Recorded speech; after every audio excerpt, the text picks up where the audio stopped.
잘 지내셨어요? 제가 전 세계에서 딱 한 분 말씀을 듣는데 오라면 오고 가라면 갑니다. 그게 김의경 목사님입니다. 김의경 목사님이 오라면 오고 김의경 목사님이 가라면 가고, 그만큼 제가 사랑하고 또 존경하는 우리 목사님이십니다. 여러분 처음에 여러분 교회 딱 왔을 때 제가 느껴지는 것이 어머 살아있다 진짜 마귀들과 싸울지라 이런 전신갑주를 입고 너무 감사합니다. 제가 공인이잖아요. 이 공인이다 보니까 많은 분들이 묻는 질문들이 굉장히 많아요. 당신의 생각은 어떠합니까? 당신은 지금 이 사태 여당입니까? 야당입니까? 당신은 좌파입니까? 우파입니까? 막 물어요. 그래서 내가 막 웃으면서 무슨 파 같냐? 내가 이래 이제 묻고 이렇게 합니다. 무슨 파 같아요? 그렇죠. 예수파. 네, 그래서 제가 웃으면서 저는 하나님 말씀 기준점에 잘하면 야당이든 여당이든 잘한다고 응원하는 사람이고 못하면 야당이든 여당이든 못한다고 말하는 사람이다. 나는 기준이 성경이다 이렇게 말했습니다. 그리고 실질적으로 부끄럽지 않게 그래 살았습니다. 때로는 너무 이 당에 실망해서 저 당을 대통령으로 찍어준 적도 있고 또 찍어줘 보니 그물에 그 밥이더라 이렇게 해서 또 이 당도 찍어준 적도 있고 이렇습니다. 저는요 어떤 이 정치 얘기하는 걸 조심합니다. 그 이유는 우리 컬러가 다양하기 때문입니다. 그런데 이 정치 얘기를 하는 부분에 있어 가지고 정말 주의 심장으로 성경 안에서부터 바르지 않을 때는 제가 막 목소리를 냅니다. 이거는 바르지 않습니다. 이거는 바릅니다. 이렇게 기준점이 명확하게 성경이면 되는 거죠. 네. 그래서 우리가 이 지금 정치 상황이 너무나 위급하고 시급하니까 지금 이제 여러분 교회는 이제 간절히 기도하고 이런 모습이 참 너무 좋습니다. 네. 7월 달에 남미 갔다 왔습니다. 남미. 근데 이게 마이크 잘 들리나요? 네, 이 남미의 그 더운 나라잖아요. 그게 한 2주간 갔다 왔어요. 그리고 8월 달에는 케냐를 2주간 갔다 왔어요. 그리고 9월 달에는 이스라엘을 2주간 갔다 왔어요. 그래서 제가 이렇게 생각하니까 왜 이렇게 여름이 기냐 이게 네, 너무 여름을 다닌 거죠. 나 생각에 여름을 한 6개월 이상 보낸 것 같은 거죠. 그래서 좀 있으면 이제 영국 갑니다. 좀 있으면 또 일본 가고 이러면서 좀 있으면 시드니 가요. 12월 달 다 여름이거든요. 네, 여기 겨울이니까 그 1월 달이면 또 페루 가요. 그러니까 1년을 다 여름만 다니는 거죠. 그래서 여름이 왜 이렇게 기냐 이제 이렇게 하고 있는 거예요. 여러분 그 중에서도 이스라엘 갔다 온 것이 너무 좋아서 사진 몇 컷을 가져왔는데 아마 오늘은 뭔가 이게 연결이 잘 안 되나 봐요. 그래서 연결하면 내일 사진 몇 컷을 보여드릴게요. 저도 우리 사랑하고 존경하는 우리 김의경 목사님만큼이나 대한민국을 사랑합니다. 그래서 아버지 제 마음이 어렵습니다. 왜 이렇습니까 이 나라가. 네, 이러니까 주님께서 내 마음은 어떻겠냐 뭐 이런 마음이 쑥 드는 거죠. 네 마음이 어려우면 내 마음은 어떻겠냐. 그래서 내가 아버지 마음은 어떤데요? 이제 이렇게 하면서 그때 주님께서 저에게 말씀 한 구절을 기억나게 하셨습니다. 그것이 에스겔서 말씀입니다. 에스겔서 22장 말씀을 기억나게 하셨습니다. 에스겔서 22장 25절 한 절 말씀 같이 읽겠습니다. 그 가운데서 선지자들의 반역함이 우는 사자가 음식물을 움킨 같았도다. 그들이 사람의 영혼을 삼켰으며 재산과 보물을 탈취하며 과부를 그 가운데 많게 하였으며 25절을 통해서 하나님께서 저에게 야, 선지자들의 죄가 크다 이렇게 말씀하셨어요. 특히 이 선지자들의 죄는 재산과 관계, 재물과 관계 있는 죄입니다. 그래서 가난한 자를 압제하고 과부들을 그 가운데 고통스럽게 하고 어떤 이 선지자들의 죄에 대해서 말씀하셨습니다. 26절 한 절 읽겠습니다. 그 제사장들은 내 율법을 범하였으며 나의 성물을 더럽혔으며 거룩한 것과 속된 것을 구별하지 아니하였으며 부정한과 정한 것을 사람이 구별하지 아니하였으며 그의 눈을 가리어 나의 안식일을 보지 아니하였으므로 내가 그들 가운데서 더럽힘을 받았느니라. 제사장들의 죄에 대해서 말했습니다. 이 거룩함이 무너진 것에 대해서 하나님께서 엄격하게 말씀하셨어요. 그러면서 주님께서 내가 그 가운데서 더럽힘을 받았다 이렇게 말씀하셨어요. 심각한 제사장들의 죄. 27절 같이 있습니다. 그 가운데서 그 고관들은 음식물을 삼키는 일이 같아서 불의한 이익을 얻으려고 피를 흘려 영혼을 멸하려거든. 고관들을 말합니다. 이것은 높은 위치의 사람들을 말합니다. 오늘날로 말하면 대통령을 비롯해서 국회의원을 비롯해서 높은 위치에 있는 모든 사람을 말하는 거예요. 그런 높은 위치에 있는 그 고관들은 음식물을 삼키는 일이 같고 불의한 이익을 얻으려고 피를 흘린다. 지금 오늘날 정세 여러분 보시면 동일하지 않습니까? 28절 한번 읽겠습니다. 그 선지자들이 그들을 위하여 회칠하고 스스로 허탄한 이상을 보며 거짓 복수를 행하며 여호와가 말하지 아니하였어도 주 여호와께서 이같이 말씀하셨느니라 하였으며 영적 지도자들의 죄를 말합니다. 이 영적 지도자들의 죄가 영적으로 타락했다 이 말입니다. 하나님께서 말씀하지 않았는 것도 하나님을 빙자해서 말씀했다라고 말하는 이 영적 지도자들의 타락을 말하는 거죠. 자, 첫 번째 선지자들의 죄, 두 번째 제사장들의 죄, 세 번째 높은 위치에 있는 고관들의 죄, 그리고 또 네 번째 이런 영적 지도자의 죄. 이래 되니 나라가 어떻게 되겠어요? 백성들이 어떻게 되겠습니까? 29절에 뭐라고요? 이 땅의 백성은 포악하고 강탈을 일삼고 가난하고 궁핍한 자를 압제하고 나그네를 부당하게 학대하였다. 이 보통 일이 아닌 거죠. 이것이 지금 뭐라고 말하냐면 이제는 백성들의 죄를 말한다 이렇게 말하는 거죠. 이것을 한마디로 말한다면 총체적인 죄다 이 말이에요. 지금 이 총체적인 죄 앞에서 이 전체 다 보면요 재물과 깊은 연관선이 있습니다. 이 죄는 이 재물과 죄하고 이 깊은 이 연관선을 가지고 이 말씀하고 있는데 이때 도대체 우리 하나님은 무엇을 하시는가? 우리 하나님은 공의로우신 하나님이십니다. 공의는 불의를 심판하시는 이 부분에 있어서 용납하지 않으십니다. 우리 하나님의 이 보호자의 기초는 공의입니다. 우리 하나님 성품이죠. 그런데 우리 하나님의 성품 중에 그 보호자를 다 덮어버리는 것이 긍휼함이 있습니다. 그 죄를 또 용서하시고 또 하나님께서 새로운 기회를 주시는 또 그 하나님임을 우리가 양쪽 균형을 같이 봐야 됩니다.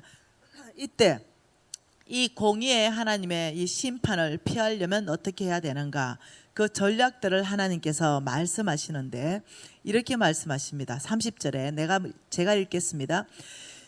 이 땅을 위하여 이 총체적인 이 죄가 있는 이 땅을 위하여 성을 쌓으며 성 무너진 데를 막아서서 나로 하여금 멸하지 못하게 할 사람을 내가 그 가운데 찾다가 못 찾았다 이렇게 말해요. 여러분 성이다. 이 성이 무너졌다. 지금 이렇게 말하는 거예요.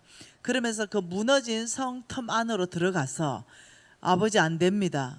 용서해 주십시오. 이렇게 중보 기도하는 사람을 찾다가 못 찾았다. 여러분 아시죠? 이스라엘 백성들이 금송아지 만들어 가지고 하나님을 진노케 했잖아요. 이때 우리 하나님께서 뚜껑이 열리셨어요. 그래서 다 썰어버리겠다 했어요. 이때 하나님이 이 모세가 아는 거예요.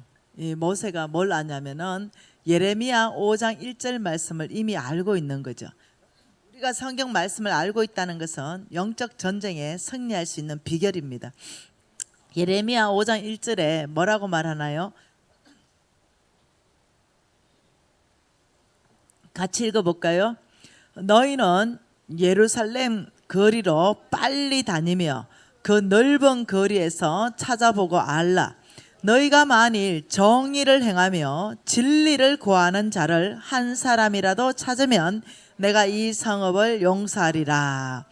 한 사람이 정의를 구하고 진리를 구하면, 이 말은 정의롭게 살고 진리 가운데 산다 이 말입니다. 입으로 구하는 게 아니라 너희들은 먼저 행하고 가르치라. 이 사람은 악에서 떠났고 하나님의 방법대로 정의로운 삶을 살며 하나님의 방법대로 진리대로 사는 사람, 이 사람의 이 의인의 기도를 내가 듣고 용서하겠다, 지금 이 말이거든요. 여러분, 하나님께서 역사하실 때는 악에서 떠나고 회개하고 돌이키고 불의한 것들을 고쳐야 되는 거예요. 이게 지금 우리나라에서 안 된다는 거예요. 여전히 악하고 여전히 숨기고 여전히 불법 가운데 행하는 그런 어떤 기관이나 단체나 사람이 그걸 또 다시 개혁을 한다, 고친다 이러니까 이게 일어날 수 없는 일이라는 거예요. 이해되시나요? 너무 마음이 아픈 거죠. 이거는 여당 야당을 다 떠나서 얘기하는 거예요. 너무너무 마음이 아픈 현실인 거죠. 그러면서 하나님께서 이런 총체적인 죄 앞에 내가 너희들을 살 수 있는 전략을 주겠다.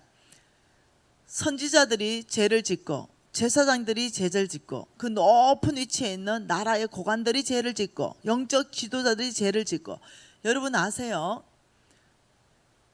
여러분 교회만큼은 진짜 아니라고 확신합니다. 제가 김의경 목사님을 좀 알거든요. 그런데 교회의 정치가 사회의 정치로 그대로 반영됩니다. 사회의 정치의 수준은 교회의 정치의 수준을 절대로 넘어갈 수 없습니다. 여러분, 이 교회가 타락하면 사회 정치가 타락합니다. 교회 정치가 바로 서면 사회는 거룩하게 되어 있어요. 왜냐하면 하나님이 일하시기 때문이에요. 그걸 이해하셔야 됩니다. 이 사회가 왜 이럴까? 현상만 보지 마세요. 여러분, 지금은 대국민 각성운동을 일어나야 할 때입니다. 정의롭게 일어나야 될 때예요. 왜 이 나라가 이렇게까지 망가져야 됩니까? 여러분, 교회가 망가졌기 때문이에요. 교회 안에 정치가 망가졌기 때문입니다. 내 교회 안에 이 권력 싸움을 했기 때문이에요. 그 안에 부정부패가 있었기 때문이에요. 그 안에 하면 안 되는 일들이 여러분 신문에마다 터지더만요. 네, 가장 존경받던 목사님과 교회들이 퍽퍽 무너지는 거예요. 그 안에 깊이 들여다보면 돈인 거예요. 돈 없는 교회, 사람이 못 주는 교회, 자식한테 물려주겠습니까? 너무나 안타까운 거예요. 그러니 지금 이 사회를 바라보면서 교회는 무엇을 해야 되는가? 정말로 회개하고 돌이키는 대각선 운동이 하나님을 일하게 만든다는 거죠. 그러면서 하나님께서 주신 전략이 역대하 말씀입니다. 역대하 보죠. 우리가 잘 아는 역대하 7장입니다.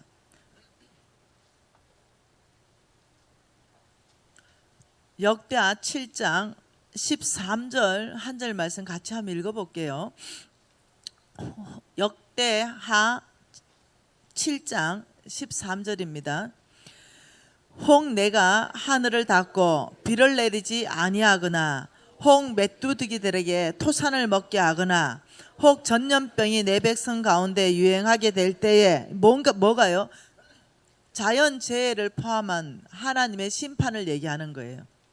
내가라고 말했습니다. 하나님이 내가 하늘을 닫아버리겠다. 그리고 비를 내리지 아니하겠다. 이 말은 뭐냐면요, 굉장히 경제적 결핍을 말하는 거예요. 비가 내려서야 이 어떤 이 열매들이 맺고 먹을거리들이 있는데 굉장히 경제 파탄을 말하는 겁니다. 그러면서 뭐라 그래요? 메뚜기들이 토산을 먹게 한다. 이 경제 파탄이에요. 농사지어 놓은 모든 어떤 이 풍성한 것들을 메뚜기 떼들이 와서 한번 썰려 가버리면 초토화가 돼버려요. 먹을 수 있는 게 아무것도 남아나지 않는 거예요. 이렇게 내가 하늘에서는 비를 내리지 않고 너희들이 그나마 지어놓은 그 농작물도 메뚜기 떼들이 와가 다 먹어버리고 또 너희들 가운데 전염병이 유행하게 될 때 여러분 이게 전 세계를 한번 바라보세요. 어떤지. 하나님이 이 일을 행하실 수도 있습니다. 하나님이 성경 전체 안에서 이 땅을 이끌어가고 우리를 정신 차리게 만드는 그 깊이 안에 성경 전체를 한번 연구해 보세요. 네, 주로 보면은 기근을 보내십니다. 이 기근 배고파 봐야 정신이 번쩍 들거든요. 두 번째는 병을 보냅니다. 이 병 들어봐야 정신이 번쩍 들거든요. 그래야 주님 앞에 주여 살려달라 매달리거든요. 이건 남의 말이 아니잖아요. 이게 저의 말이잖아요. 배부를 때, 잘 나갈 때, 제가 대한민국 상위 1%로 사업가일 때, 이럴 때는 심령이 가난해지지 않는 거예요. 힘이 있는 거죠. 내가 뭔가 능력이 있어 보이는 거예요. 그리고 뭐 좀 부정직하게 했다고 뭐 하나님께서 그렇게 화내시겠냐, 이런 굉장히 여유로운 생각을 하는 거예요. 그런데 하나님께서 저에게 메뚜기 떼를 보내시고 하늘에 비를 안 내려주시고 정말 나에게 병을 보내시고 이런 일들이 있었어요. 그러니 진짜 정신이 번쩍 들더라니까요. 왜냐하면 이 땅 안에서 나를 도와줄 사람이 아무도 없었어요. 사방이 우겨 쌓임을 당했죠. 여러분 혹시 우리나라가 지금 이때 아닌가요? 지금 전 세계 경제가 지금 이때 아닌가요? 지금 이 경제인들의 모임이 많습니다. 저도 참석하지요. 탑 총수들이 모여가지고 이구동성 하신 말씀이 무슨 말씀인지 압니까? 20년 만에 최악이다. 20년 만에. 이것이 앞으로 30년 장기 불황으로 갈 수 있을 것 같다. 이것이 빨리 헤어나오지 못할 것 같다. 이러면서 지금 초비상 대책으로 지금 다 들어갔어요. 지금 이게 보통 일이 아닌 거예요. 이때 하나님께서 14절에 뭐라고 말씀하십니까? 내 이름으로 일컫는 내 백성이 그들의 악한 길에서 떠나 스스로 낮추고 기도하여 내 얼굴을 찾으면 내가 하늘에서 듣고 그들의 죄를 사하고 그들의 땅을 고칠지라. 전략인 거예요. 첫째, 내 이름으로 일컫는 내 백성이 기도해야 된다. 그러면서 우리는 여기에 해당하는 사람들이잖아요. 그리고 말씀하시길 너희들이 먼저 악한 길에서 떠나라. 그리고 너희들 스스로 먼저 그 악한 길에서 떠나면서 너희들의 높아진 교만들을 다 낮추라. 주님 앞에 무릎 꿇으라. 그러면서 하시는 말씀이 내 얼굴을 찾으면 그제서야 내가 너희들의 기도를 들을 것이요 너의 죄를 다 사하고 너희들 모든 땅을 고칠 것이다. 이게 전략이라는 거죠. 이것은 개인의 삶의 전략입니다. 여러분 이제 영적 전쟁과 언약 경제라는 것에 대해서 내가 왔다 갔다 하면서 여러분에게 말씀을 나눌 거예요. 여러분 안에서 잘 정리하셔야 됩니다. 이게 왜 이렇게 돈하고 깊은 결부가 있는가? 여러분 오늘 문제 터진 거, 이번 정권에서 문제 터진 거, 지난 정권에서 터진 거 다 돈 아닙니까? 다 특권의식 아니에요? 겉으로는 평등을 외쳤지만 뒤에서는 불법을 다 자행한 거 아니에요? 겉으로는 동일한 기회를 줘야 된다 했지만은 뒤로 파보니까 아주 불평등한 기회를 스스로 만들어냈지 않았나요? 이런 부분 전체 안에서 제가 말씀하는 건 이겁니다. 이때 우리가 야당 편을 들지 말라는 거예요. 여당 편도 들지 말라는 거예요.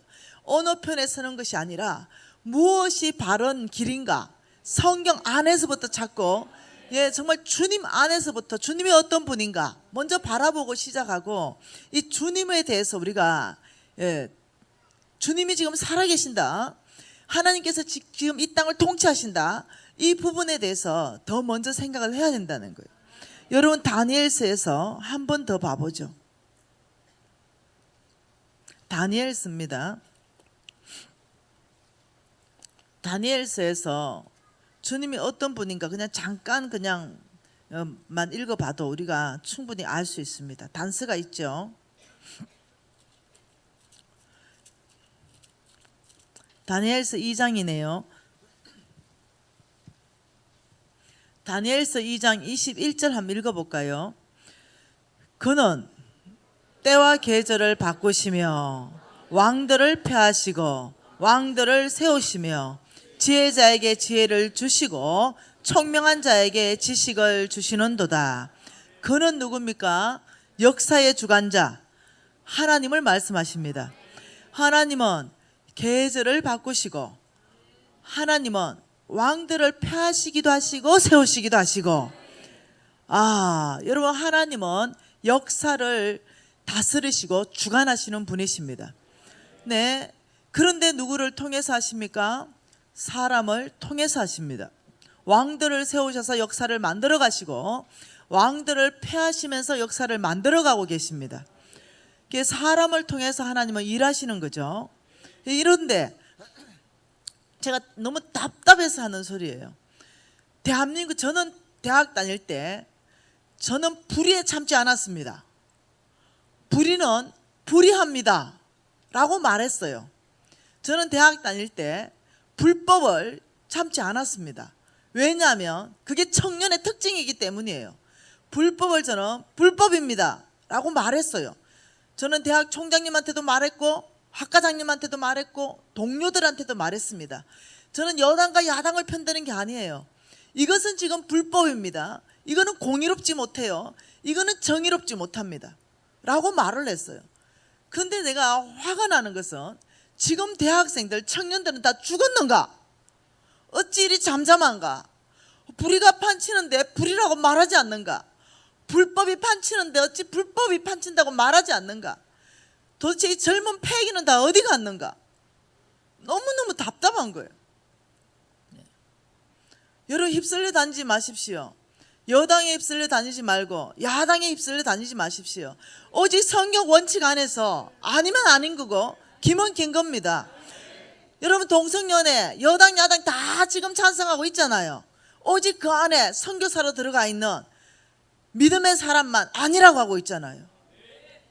우리가 지금 여당 편 들 것입니까? 야당 편 들 것입니까? 아닐 때, 성경이 아니랄 때 그거 아닙니다 라고 목소리를 내야 된다는 거죠. 그래야 역사가 만들어진다는 거예요. 너무 내가 이제 막 불이 이제 올라오는 거예요. 내가 도대체 대학 청년들이 이때 왜 잠잠한가? 물론 저는 수십몇 명을 데리고 데모를 주도한 사람이었어요. 네. 그렇지만 여당 야당에 휩쓸려서 데모를 주도해 본 적이 한 번도 없어요. 너무 답답한 거예요. 지금 이 자리에 대학생들 있습니까? 캠퍼스로 돌아가서 불법을 불법이라고 외치고 정의를 정의라고 외치십시오. 하나님께서 뭐라고 말하냐면 너희들부터 스스로 죄에서부터 돌이키라. 너희들부터 정의롭고 공의로운 곳에 서서 나에게 기도해라. 이게 늘 하나님의 법이에요. 하나님이 이렇게 말했죠. 마귀를 이길 수 있는 비법은 하나님께 순복하고 마귀를 대적하라. 이렇게 말했죠. 자, 영적 전쟁에서 승리할 수 있는 비결 자체가 뭐냐? 마귀를 대적하라 이렇게 얘기한 게 아니에요. 하나님께 순복하라, 마귀를 대적하라, 그리하면 피할 것이다. 그게 방법이 있다는 거예요. 하나님께 순복하는 것이 이기는 전략의 방법이라는 거예요. 그런데 마귀를 먼저 대적하는 거죠. 예시름으로 물러가라 막 이렇게 하고. 그런데 내 삶은 하나님께 순복하는 삶이 하나도 없다는 거예요. 이런 내 삶이 하나님의 원칙과 방법에 하나도 순복하지 않는데 마귀를 대적하면 마귀가 이렇게 말하죠. 나는 예수도 알고 바울도 아는데 너는 누구? 아, 이게 지금 사도행전 얘기 아닙니까? 네. 스게아의 제사장 된 아들하고 어떤 사람이 예수 이름으로 마귀를 대적하니까 하도 마귀가 귀신이 웃겨가지고 네, 걔한테 얘기한 거예요. 야, 있잖아, 네가 예수 이름으로 날 떠나가라 하는데, 그런데 나는 예수도 알고 바울도 아는데, 근데 네 누군데? 이러는 거예요. 그리고 그 다음 얘기 다 하는 얘기 아닙니까? 마귀가 그 사람에게 뛰어올라서 이겨버린 거예요. 우리가 영적 전쟁에 승리하려면 어떤 하나님이 일하시는 원칙과 법칙에 대해서 우리가 습득해야 된다는 거예요. 우리 교회가 이기려면, 우리 교회가 승리하려면 우리 교회에게 교회 다 와야 되는 거예요. 우리 교회는 불법을 용인하지 않습니다. 우리 교회는 불법일 때 그게 불법입니다 말해야 되는 거예요. 하나님 법과 다르기 때문이에요. 그렇기 때문에 말해야 되는 거예요. 그래야 하기 위해서 하나님께 순복하라. 교회가 하나님께 순복하냐 말이에요. 교회가 하나님께 먼저 순복하고 사회에다가 말할 때는 사회가 들을 거예요. 겁날 거예요. 하나님이 그들에게 두려운 마음을 넣어줄 거예요. 근데 교회가 지금 먼저 순복하지 않고 사회를 향해 말하니 그들이 너거나 잘해라 이렇게 되는 거예요. 이게 보통 문제가 아니라는 거죠. 저는 지난 정권의 사태를 보고 이번 정권의 사태를 보면서 진짜 하나님이 교회에게 기회를 주고 계시는구나. 정말 주님 앞에 무릎 꿇어서 통회하고 금식하면서 울부짖고 나가면서 정말 정결해 주시는 기회를 주시는구나. 진짜 이 기회를 놓치면 안 되겠다. 여러분 잘 아시잖아요. 복음이 어떻게 됐나요? 예루살렘 아니에요? 예루살렘에서 복음이 출발했잖아요. 그리고는 이 복음이 영국으로 갔잖아요. 그리고 이 복음이 어디로 갔나요? 북미로 갔잖아요. 그런데 지금 이 복음이 어디 와 있나요? 아시아에 도달했잖아요. 여러분 이것을 보면서 지금 하나님께서 한국의 위치를 어디에 두셨는가를 영적으로 분별하면서 지금 교회가 이때 뭐 해야 되는가를 봐야 된다는 거예요. 여러분 이사야 말씀에 뭐라 그럽니까? 여러분 다 아시는 말씀이에요. 그 이스라엘 백성들에게 하나님 뭐라 그러셨나요? 너희들이 알지 못하는 동방의 민족들이 올 거라 그랬어요. 너희들이 알지 못하는 민족들이 와서 너희들을 크게 위로할 거라 그랬습니다. 그러니 이 예루살렘에게 복음이 다시 가야 돼요. 그래서 예루살렘이 회복되고 이스라엘 민족들이 다 주께로 돌아오게 된다 그랬어요. 이때야 끝이 오리라. 내가 온다 하셨어요. 자, 이 복음이 다시 예루살렘까지 가는 거, 이때 하나님이 쓰실 주자가 아시아인 거 아십니까? 예. 복음의 1주자, 복음의 2주자, 복음의 3주자, 복음의 4주자 이렇게 말했어요. 그러면서 하나님이 뭐라 하셨어요? 2000년 동안 이들은 나라를 잃었습니다. 여러분 2000년 동안 이들은 세계 뿔뿔이 흩어져서 살았어요. 네. 여러분 우리 잠시 일본에 잠깐 통치받을 때 있었잖아요. 그 일본에서 가장 먼저 시도한 게 뭐냐? 민족성 말살입니다. 언어를 쓸 수 없도록 했어요. 네. 문화를 바꿨죠. 민족성을 말살하기 위해서. 그 잠시인데도요 언어를 바뀌는 거예요. 그런데 2000년이 지나도 놀랍도록 그 언어가 그대로 있다는 거, 하나님이 지켜주지 않으면 안 되는 거죠. 2000년이 지났어요. 그 성경이 이렇게 말했어요. 마지막 때는 그들이 한 곳으로 다시 내가 모을 것이다 이랬어요. 아, 그런데요 놀랍잖아요.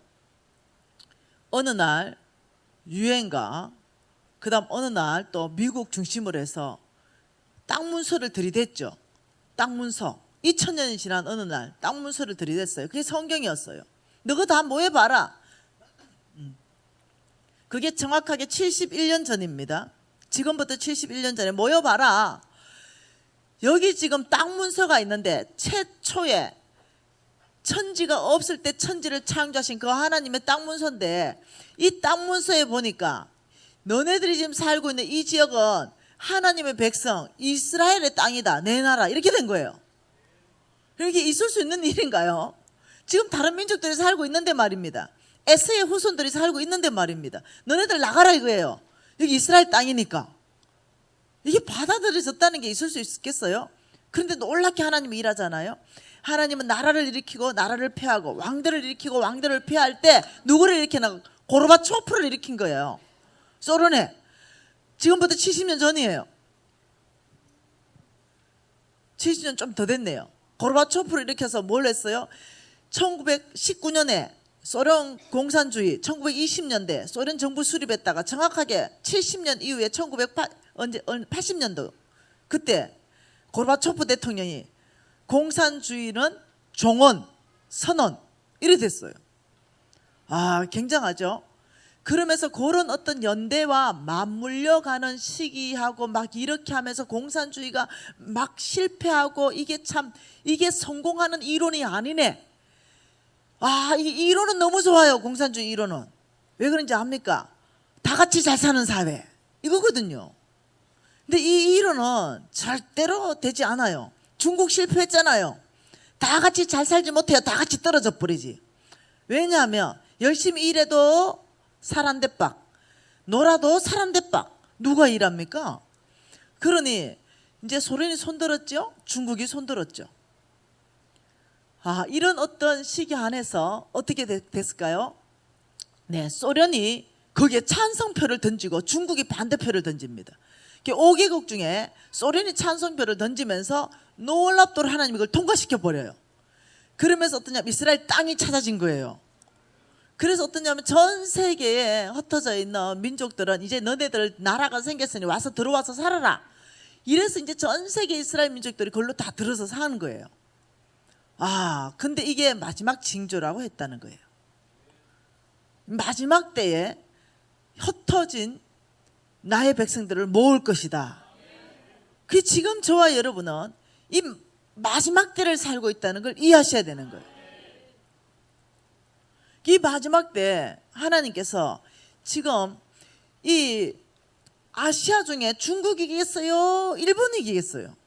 한국이라니까요. 이 마지막 때에 하나님은 한국 안에 제일 먼저 무엇을 할 것 같아요? 영국이 복음의 이주자를 뛸 때 하나님은 해가 지지 않는 영국으로 만드셨습니다. 복음의 3주자로 북미가 뛸 때도 마찬가지입니다. 여러분 제일 먼저는 하나님께서 축복하는 건 경제 대국으로 축복합니다. 예, 그 이유가 있어요. 내일 모레 또 볼 거예요. 그리고 어떻게 영향력을 확대해서 이 일을 감당할 수 있도록 예루살렘까지 복음을 전가하는데 우리 한국 민족이 아시아를 통해서 쭉 갈 수 있도록 하나님이 일하신다는 거예요. 이 중요한 때에 한국 민족에 대해서 하나님의 이 특별한 계획을 가지고 있는 이때에 적들이 가만히 있겠습니까? 예, 이 교회들이 왜 이리 정신을 못 차리는지 모르겠다는 거죠. 네, 이 교회들이 깨어서 천심으로 주님 앞에 기도할 때인데 제가 이 얘기를 했지요. 어느 목사님들하고 같이 앉아가지고 얘기를 했어요. 그러다가 이제 차 한 잔 마시는데 어떤 목사님이 나한테 간사님 우파입니까? 이래 말하는 거예요. 그 내가 왜 그런 말씀하세요 목사님께? 나는 뼛속까지 좌파입니다 이러는 거예요. 그 교회가 꽤 큰 교회예요. 그 내가 아니 왜 좌파입니까? 내가 이랬죠. 저는 좌파도 우파도 아닙니다. 예수파입니다. 내가 이랬어요. 왜 좌파 우파 하면서 편가르기를 왜 합니까? 내가 오직 하나님의 법대로 나라가 가야 되기 때문에 지금 법대로 안 가기 때문에 말하는 거예요. 내가 이렇게 얘기했어요. 법대로 가면 얼마나 좋냐고. 지난 정권도 법대로 안 갔지 않냐고. 뭐 우파라고 법대로 가고 좌파라고 법대로 가고 이러지 않았냐고. 아, 그러면서 제가 이제 화를 냈죠. 이 목사님이 나한테 화를 버럭 내더라고. 아, 여러분 교육계를 장악이 끝나버리니까 이제 종교계까지요. 보통 일이 아니에요. 보통 일이 아니에요. 지금 이때에 왜 적들이 설치지 않겠냐는 거죠. 네. 여러분 한번 보십시다. 예, 우리가 지금 이 언약 경제 이러면 엄청난 하나님의 축복이 지금 이 대한민국 안에 쏟아진다는 예언은 성경 전체 안에 있고, 근데 기도하는 사람마다 이게 지금 벗고 있어요. 이럴 때 지금 뭐가 문제인지 한번 봐보십시다. 우리가 어떻게 해야 되는지 에베소서 말씀 한번 봐볼까요? 에베소서 6장 12절 말씀이죠. 여러분 다 외우시는 말씀이에요. 6장 12절 말씀. 에베소서 6장 12절 한 절 말씀 같이 읽겠습니다. 우리의 실험은 혈과 육을 상대하는 것이 아니요 통치자들과 권세들과 어둠의 세상 주관자들과 하늘에 있는 악의 영에 대해서다. 우리의 싸움의 대상에 대해서 말하고 있어요. 뭐라고 말해요? 혈과 육이 아니다. 혈과 육. 우리의 싸움의 대상은 예를 든다면 어떤 대통령이 잘못했다 이러면 대통령이 우리의 싸움의 대상이 아니라는 거예요. 어떤 국회의원이 잘못했다 이러면 그 국회의원이 우리가 싸우는 대상이 아니라는 거예요. 그 대통령 뒤에 잡고 있는 악한 영이 있다는 거예요. 그 국회의원 뒤에 잡고 있는 악한 영이 있다는 거예요. 그래서 이번 기회에 그걸 공부할 수 있으면 어떤 악한 영이 대통령을 잡을 수 있고 어떤 악한 영이 그런 국회의원들을 장관들을 잡을 수 있는가 성경 안에서 보고 싶은 거죠. 그러면서 그런 혈과 육 사람을 상대하는 것이 아니라 그런 악한 영에 대해서 우리가 싸우는 것이다 이렇게 말하는 거예요. 네. 여러분 이렇게 얘기했죠. 우리 예수님께서 내가 이제 곧 죽을 것이다. 그리고 사흘 후에 내가 다시 살아날 것이다 이렇게 얘기했어요. 그러니까 또 예수님을 너무 사랑하는 베드로가 주님 절대로 그런 일이 일어나면 안 된다 이러니까 예수님 뭐라 그랬어요? 사탄아 내 뒤로 물러가라. 그게 베드로에게 사탄이 들어갔다는 얘기가 아니에요. 베드로가 완전 사탄에 잡혔다는 얘기가 아니에요. 그 순간 베드로 뒤에서 그 베드로의 생각을 조종하는 그 영을 향해서 대적하신 거예요. 베드로를 대적한 게 아니라. 다시 말하면 오늘 이 말씀은 이 말씀 속에서 우리가 중요하게 깨닫는 게 뭐냐면 자기의 적 사탄 마귀라고 하죠. 나의 적과 나의 적이 누구인지를 명확하게 우리가 알아야만 승리할 수 있고, 그 다음 이 사탄 이 마귀의 어떤 이 성격들 어떤 이것들을 알아야 되는 거죠. 전쟁의 성격을 알아야 되는 거예요. 자기의 적을 아는 것, 우리가 영적 전쟁하는 그 성격을 파악하는 것, 이것은 굉장히 중요해요. 옛날 성경 버전의 험점역에는 이렇게 해놨습니다. 우리의 실험은 이렇게 말하면서 지금은 이렇게 하죠. 우리의 실험은 우리의 싸움은 이걸 똑같이 썼습니다. 어느 성경을 읽어보면 우리의 싸움은 이렇게 돼 있고 어떤 성경을 읽어보면 우리의 실험은 이렇게 돼 있어요. 여러분 실험 알죠? 실험. 이만기 선수 실험. 네, 실험. 네. 그때 여러분 이거하고 비슷한 게 뭐겠어요? 유도. 이런 게 비슷하죠. 다른 스포츠 경기가 좀 달라요. 여러분 왜 우리가 막 이 실험을 보고 유도를 볼 때 손에 땀이 지나요? 0.1초도 한눈 파면 업어치기 한 판 나게요. 그래서 이 싸움은요 0.1초도 한눈 팔 수 없어요. 한판 승이기 때문에. 그렇기 때문에 이 실험 아니면 유도 이럴 때는 그 어떤 게임 안에서는요 한눈을 절대로 파면 안 돼요. 머리에 1초도 딴 생각이 들어오면 안 돼요.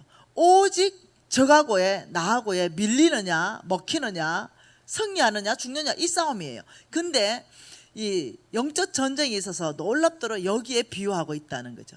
싸운다 실험한다 이렇게 비유한다. 조금 더 쉴 틈이 없다는 거예요. 조금 더 이 어떤 집중력이 흐려지면 안 됩니다. 이게 굉장히 중요한 거예요. 여러분 마귀는요 어떤 일을 하냐면은 사람을 통해서 하나님이 일하신다 그랬잖아요. 하나님은 왕들을 세워서 그분의 역사를 만들어 가요. 자, 사울을 패하셨어요. 그리고 하나님은 다윗을 세우셨어요. 그래서 하나님은 그 땅을 통치하십니다. 누구를 통해서? 다윗을 통해서 통치하십니다. 네, 이해되시나요? 그래서 여러분과 제가 기도할 때는 이렇게 말해야 됩니다. 네. 아버지, 저 적들의 계획을 무산시켜 주시고 저들의 계획이 성공되지 못하도록 혼잡도록 해주십시오. 저들의 의견이 일치를 이룰 수 없도록 해주십시오. 네. 저들이 만나고 뭔가 계획하려면 막 목소리가 달라지기 시작하고 막 의견이 충돌이 일어나기 시작하고 이래서 막 뭔가 뭉치지 못하도록. 네.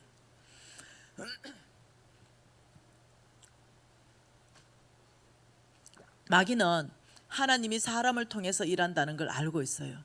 그래서 마귀가 하는 주 역할이 뭐냐면은 이 하나님을 통해서 일하는 그 하나님의 일을 방해하는 거예요. 해방 놓는 거예요. 이것이 뭐냐? 마귀가 하는 일이고 그 일에 마귀는 1초도 쉬지 않습니다. 그래서 저와 여러분이 하나님께 지금 쓰임받고 있잖아요. 어느 영역이든. 가정 안에서 주부로 가족을 잘 섬기는 것도 여러분 아름다운 가정의 모델은 하나님이 주신 거예요. 그것도 내가 쓰임받고 있는 거예요. 예, 어느 영역이든 우리 모두는 하나님께 쓰임받고 있어요. 하나님의 예수 그리스도의 아름다운 성품을 나로부터 드러나게 하는 거, 그 쓰임받고 있는 거예요. 예를 들면 용납하기를 좋아하고 이해하기를 좋아하고 용서하기를 좋아하면 다른 사람이 나를 통해서 예수 믿는 사람은 성품이 다르네, 이거 쓰임받고 있는 거예요. 뭔 말 이해돼요? 그런데 이런 일을 못하게 한다는 거예요. 마귀는 끊임없이 하나님의 일을 회방하고 방해하는 데 있어 가지고 쉬지 않는다는 거, 이게 참 놀라운 거죠. 자, 여러분 우리가 2019년 1월 1일 때를 기억합니까? 12월 31일 이 마지막이 지나면서 종소리가 나면서 우리가 야호 축제를 벌리면서 새로운 한 해를 우리가 시작했던 것 기억나지요? 그때 우리가 막 다짐하잖아요. 어떤 다짐합니까? 반드시 올해는 11조 하리라. 두 번째, 올해는 반드시 성경을 하루에 10장씩 읽어서 삼독을 마치리라. 세 번째, 나는 반드시 시간을 따로 떼어서 1시간은 깊이 하나님 앞에 나아가서 기도하리라. 그 다음은 교회 봉사도 열심히 하리라. 마귀가 다 듣고 있죠. 나의 하나님도 듣고 계시죠. 그런데 1월 1일이 지나고 참 2월달이 채 되기도 지네.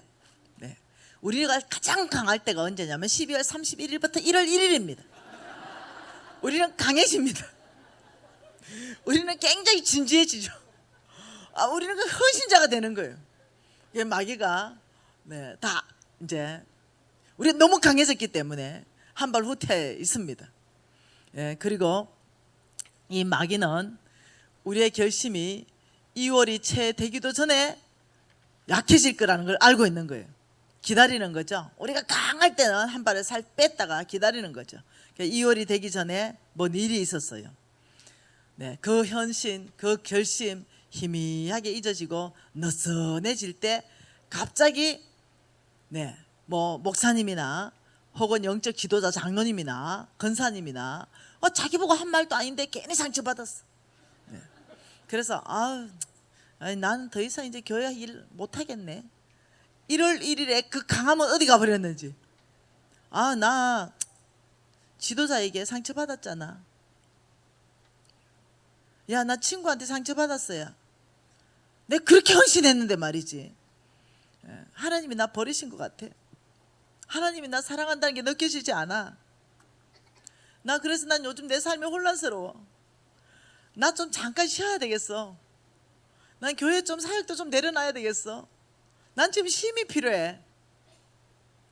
합당한 것 같습니까? 여러분 그 뒤에 마귀가 기다리고 있었던 거 보이세요? 1월 1일 때 그 강할 때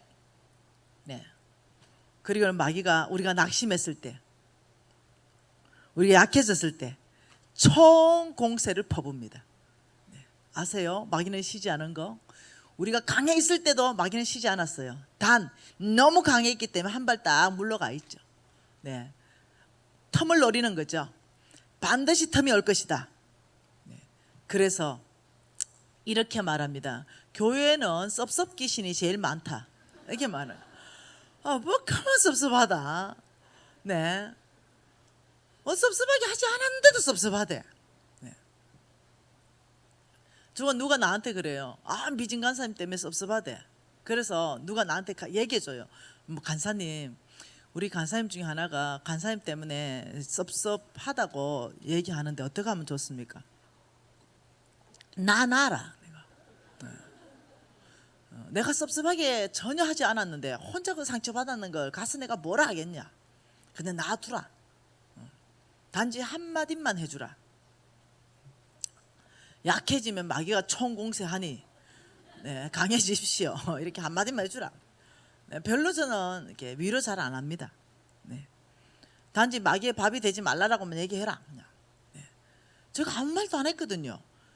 그런데 내가 입는 옷이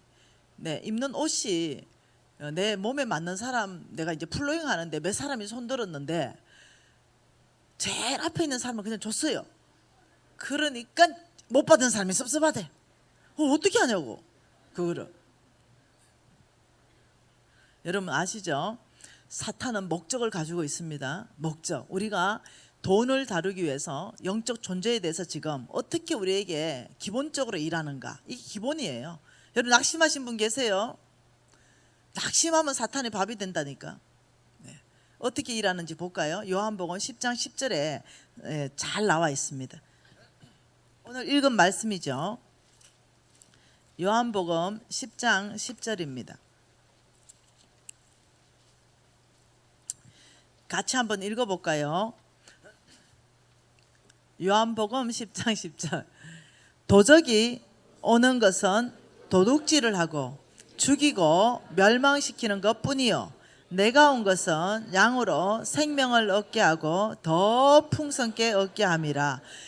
명확하게 마귀, 이 사탄과 우리 예수님이 오신 게 정확하게 반대라고 말하는 거예요. 정확하게 반대. 이렇게 말하죠. 사탄이 오는 것은 이렇게 도적은 사탄을 말합니다. 마귀를 말해요. 적을 말합니다. 이 사탄이 오는 것은 첫째 도둑질하기 위해서 온다. 이렇게 말했어요. 여러분 이해하셔야 돼요. 내 삶에 지금 사탄이 왔는가? 이것은 정확하게 여러분 분별하셔야 돼요. 사탄이 오면 뭔가 내 것을 훔쳐간다. 이게 있으면 여러분에게 사탄이 지금 영향을 주고 있는 거죠. 뭘 훔쳐갑니까? 네, 우리의 관계들을 훔쳐갑니다. 관계. 네. 목사님하고 나하고 관계가 틀어지면 영적 공급받기 어려워요. 그래서 어떻게 하면은 영적 최고의 지도자에게 섭섭한 마음을 일으키는 것, 그 다음 어떻게 하면 이 영적 지도자의 이 험만 보게 하는 것, 이게 참 놀랍게도 마귀가 하는 공작이라는 거예요. 예, 모든 사람은 험이 있습니다. 모세같이 하나님이 그렇게 사랑하고 놀랍게 썼던 지도자도 험이 있었어요. 그것도 보통 심각한 험이 아니죠. 예, 구스 여자 까만 애입니다. 흑인 자매예요. 네, 이방 자매예요. 데려오면 안 돼요. 근데 또 데려와요. 네, 하나님 마음에 그렇게 딱 맞았던 다윗 보세요. 어떻게 하는지. 아브라함 보세요. 마누라 팔아먹고. 여러분 우리 믿음의 선조들이 엄청난 실수들을 했어요. 그것을 만일 험으로 보기 시작한다면은 예, 우리가 이제 낙심하는 거죠. 우리가 저것밖에 안 돼 이런다는 거죠. 그런데 인생이잖아요. 실수할 수 있어요. 사람은 실수할 수 있고 사람은 또 그 실수한 거를 하나님께서 회개하고 돌이킬 때 내가 너를 강하게 할 것이다.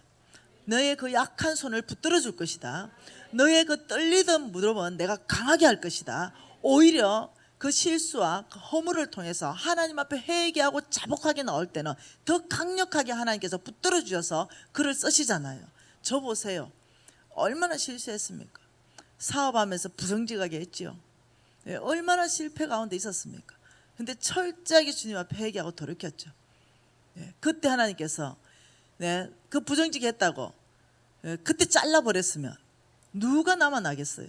아버지 죄를 인정하고 죄를 고백하고 아버지 정의롭게 공의롭게 정직하게 살겠습니다. 이럴 때 주님께서 다시 붙들어주고, 이 고백을 통해서 주님께서 은혜 베푸셔서 부정직하게 손을 내밀 때마다 주님께서 이 손을 거둘 수 있는 힘을 주시고, 주의 뜻을 따라 살아갈 수 있는 그 능력을 나한테 부어주셔서 살게 하시고, 그리고 또 주의 나라의 다른 사람을 또 같이 일으킬 수 있는 이 사람을 또 세워주시는 것. 여러분 아세요? 마귀에게는 그게 없어요. 우리 예수님은 내가 너에게 생명을 주고 더 풍성케 주기 위해서인데, 마귀는 훔치기 도둑질하기 위해서다. 우리의 관계를 파괴하는 거예요.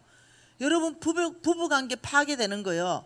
여러분 잘 가보실래요? 정말 냉정하게 생각해 보실래요? 큰 문제 없습니다. 아주 냉정하게 봤을 때요, 정말 냉정하게 이 부부가 헤어져야 될 만큼 뭐 어마어마하게 큰일이 있나 해보면, 정말 그 안에 내막으로 깊이 들어가 보면 우리 선조들이 다 했던 죄 그 이상 거는 없어요. 주로 그 안에 다 있어요. 그런데 어떻게 이 마음을 닫혀버리게 해버리는 거죠. 배신감을 느꼈다고 해버리는 거예요. 용서하는 마음을 닫아버리게 만드는 거죠. 우리 하나님은 용서해라, 또 용서해라, 네가 용서를 결정하면 내가 위로부터 용서할 수 있는 힘을 부어줄 것이다. 그런데 그 반대되는 용서할 수 없어, 그것뿐입니까? 죽여버릴 거야. 여기까지 가는 거예요. 그래서 실질적으로 죽여버려요. 오늘 신문에 났대요. 70살 할아버지가 한 명 죽여버렸대요. 신문 봤지요? 식당 일을 하니까 다른 형제들에게 서브를 해야 될 거 아니에요. 그거 보기 싫다고 죽여버렸대요. 여러분 아세요?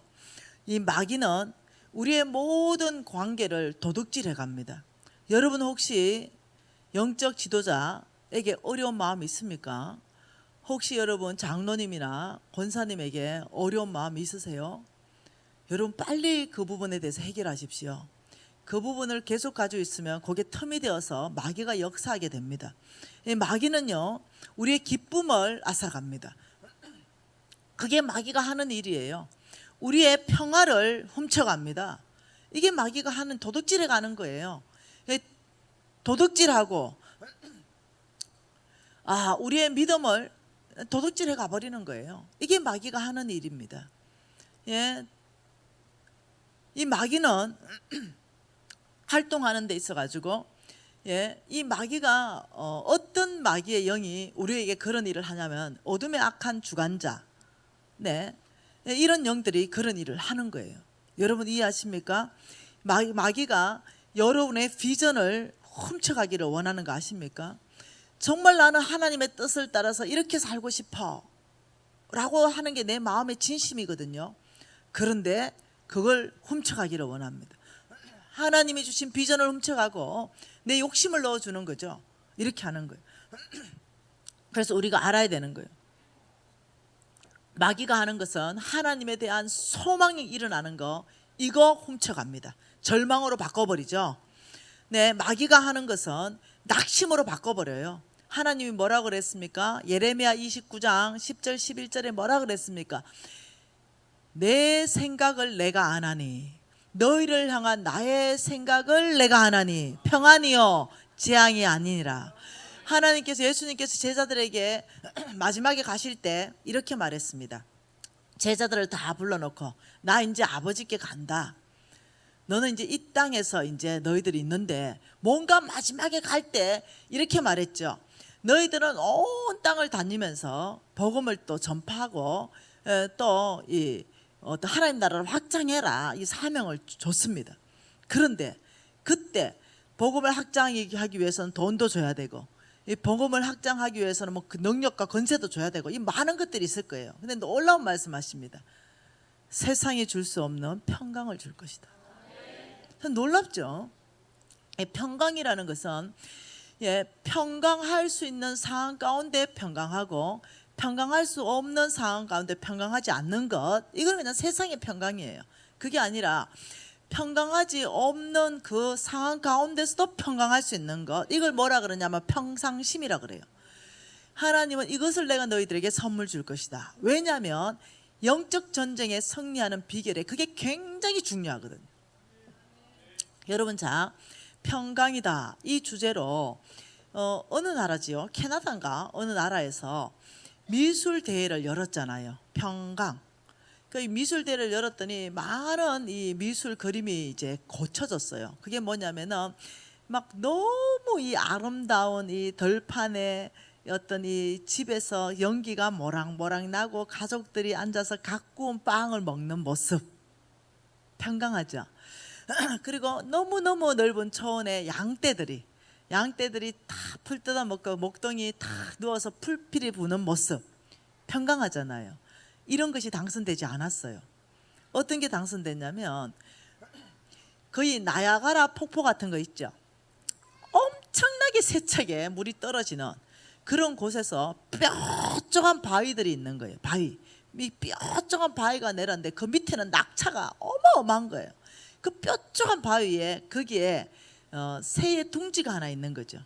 거기에 아기 새들이 입을 벌리고 있는데 엄마가 음식을 물고 와서 아기 새에게 입에 넣어주는 모습, 이걸 평강의 1등작으로 당선시켰어요. 왜 그러냐고. 왜 그렇습니까? 네, 이 평강이다 이 말은 어떤 주변의 상관과 상관없이 평상심을 유지하는 것, 이게 평강인 거죠. 이것이 우리가 영적 전쟁에 승리할 수 있는 비결이라 그랬어요. 그래서 하나님께서는 이 땅에서 제자로 살아가고 온 땅에 하나님 나라 세울 때 하나님 마지막 무기를 준 것이 내가 너에게 세상에 줄 수 없는 평강을 줄 것이다. 저는 이것을 이해하게 되었어요. 왜냐하면 제가 한 3년 전쯤 됐는지 모르겠습니다. 네, 암 선고를 받았어요. 한 3년쯤 된 것 같아요. 네. 근데 1차 암 선고 받았고요. 그것이 이제 나았고, 그 다음 2차 암 선고 받을 때는 이렇게 말했습니다. 당신의 암은 심장과 폐 사이에서 발생했습니다. 그 심장과 폐 사이에 발생한 암을 무슨 암이라는데 난 모르겠어요. 그래서 이것이 우리가 고칠 수가 없습니다 라고 말했어요. 이 암은 우리가 고칠 수가 없습니다. 생존율이 내 암보다 더 떨어지는 거, 생존율 2% 미만인 거. 그래서 이건 우리 못 고칩니다. 자, 여러분, 암 발생했을 때 간암 고칠 수 있잖아요. 위암 고칠 수 있잖아요. 폐암 이 고칠 수 있잖아요. 그리고 생존율 5년 이상 넘어가잖아요. 그런데 여러분이 그 암 선고 받았다면 어떨까요? 여러분이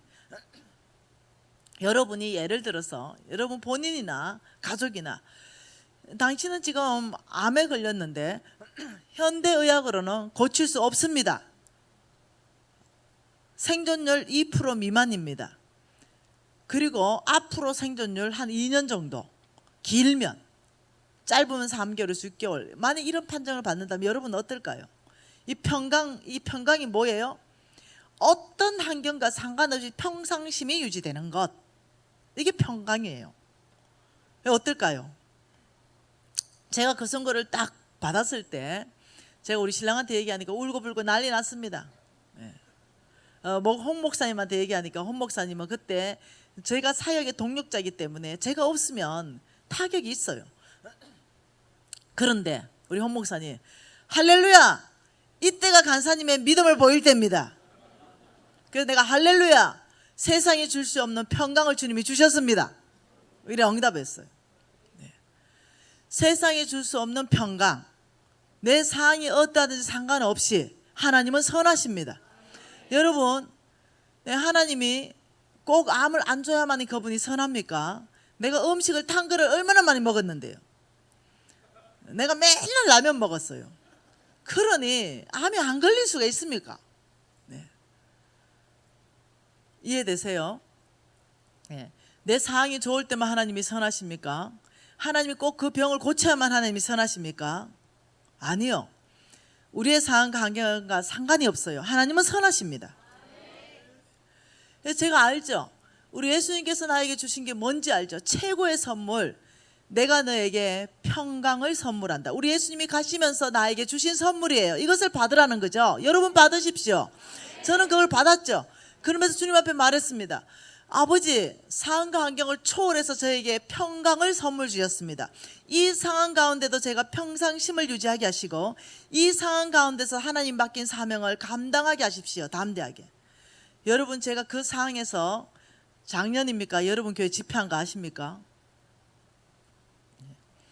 그 상황에서 제가 단 한 개의 집회도 캔슬을 시키지 않은 거 아세요?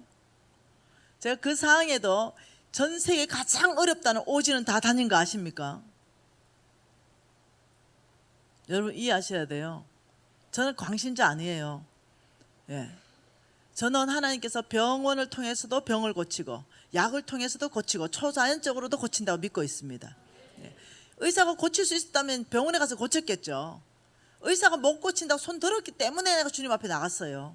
네.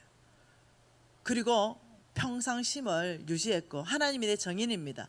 그것 때문에 단 한 시간도 내 마음이 어렵지 않았어요. 단 한 시간도. 네. 처음에 딱 했을 때 생각했습니다. 내가 기대한 게 아니네. 그거 기대 안 했거든요. 우리가 기대한 게 안 올 때, 여러분 우리가 기대한 게 안 될 때, 여러분 어떻게 생각합니까? 우리가 기대하지 않을 때, 기대한 게 없을 때, 재수 없어. 오늘은 진짜 끔찍한 날이네. 예를 들면 내 기대와 다르게 오늘 손해가 막심하네. 막 이렇게 해서 어떠냐면 하루의 삶을 엉망진창으로 만들어 버리는 거죠. 내 기대와 달라졌을 때, 바로 이때 우리의 믿음을 보일 때죠. 이때 바로 예수 그리스도, 당신이 나에게 평강을 선물 주셨습니다. 아버지, 제가 평상심을 유지합니다. 망했어요? 엄청나게 망했어요. 네, 이때 여러분 오늘 제가 카톡을 이렇게 확인하는데 첫 확인이 뭔지 압니까? 간사님 살려주세요. 우리 엄마가 지금 자살하려고 합니다. 이게 첫 카톡이에요. 이런 카톡 좀 보내지 마세요. 네, 하루에 수백 통이 들어와요. 네. 그래서 내가 어떻게 하겠어요? 그 카톡을 가지고 내가 지금 만날 수가 없으니까 서문진이 간사님 아시죠? 그래서 서문진이 간사님한테 전화했어요. 간사님, 내가 오늘 이분을 만날 수 없으니 이분을 좀 만나봐라. 그러니까 서문진이 간사님이 연락이 왔어요. 간사님, 빚을 져가지고 오늘 목매 죽어본다는니다. 그러니까 얼만큼 졌다냐, 이게 1억을 빚 졌는데요, 이자가 1억이 더 불어나가지고 이제 원금 플러스 이자가 이제 2억이 돼서 이제 그 빚쟁이들이 그 원금까지 갚아라니까 갚을 길이 없어가지고 오늘 죽어버린다 이러면서 딸한테 나 오늘 죽는다 이게 문자를 보내니 딸이 너무 안타까워서 나한테 문자를 보내는 거예요. 도적은 뭐 한다고요? 도적은요 끝장낼 거야. 우리를 죽입니다. 도둑질하고 죽이고 멸망시키는 대로 끌어가는 게 도적이에요. 끝장내버릴 거야. 그냥 끝내고 싶어. 여러분 이것이요, 우리 관계를 도둑질함으로 인해 가지고 이 관계가 깨지는 것이 가장 아프거든요. 네. 그러면서 어떻게 해요? 이 자살 충동을 일으키죠. 여러분 이 자살은요 정말 사탄이 주는 거예요. 왜냐하면 살인자의 마음이기 때문에 그래요. 살인자의 마음, 자살 자체가. 이 살인자의 마음, 우리 하나님께서는요 사람을 창조할 때 어떻게 창조했냐면 생존 본능을 주셨습니다. 아주 강한 생존 본능으로 우리를 창조하셨어요. 그래서 아주 강한 생존 본능으로 창조하셨는데 그 반대되는 이 살인자의 어떤 이 마음, 이것이 사탄의 역사라는 거예요. 자살은 안 되는 거예요. 이 사단이 장악되면은 그렇게 끝장내버릴 거야. 왜? 마지막은 멸망이 그들의 목표이기 때문입니다. 여러분 흥미 있습니까? 오늘 이 주제가 흥미 있으세요? 이 영적 전쟁과 언약 경제, 이것이 왜 언약 경제를 푸는데 중요한가? 그 돈 뒤에 강력하게 역사하는 사탄이 있어서 그래요. 그래서 우리가 10분 정도 쉬었다가 5시까지 못 가시니까 할게요. 여러분들 못 가시니까 네, 우리가 기도 좀 하십시다.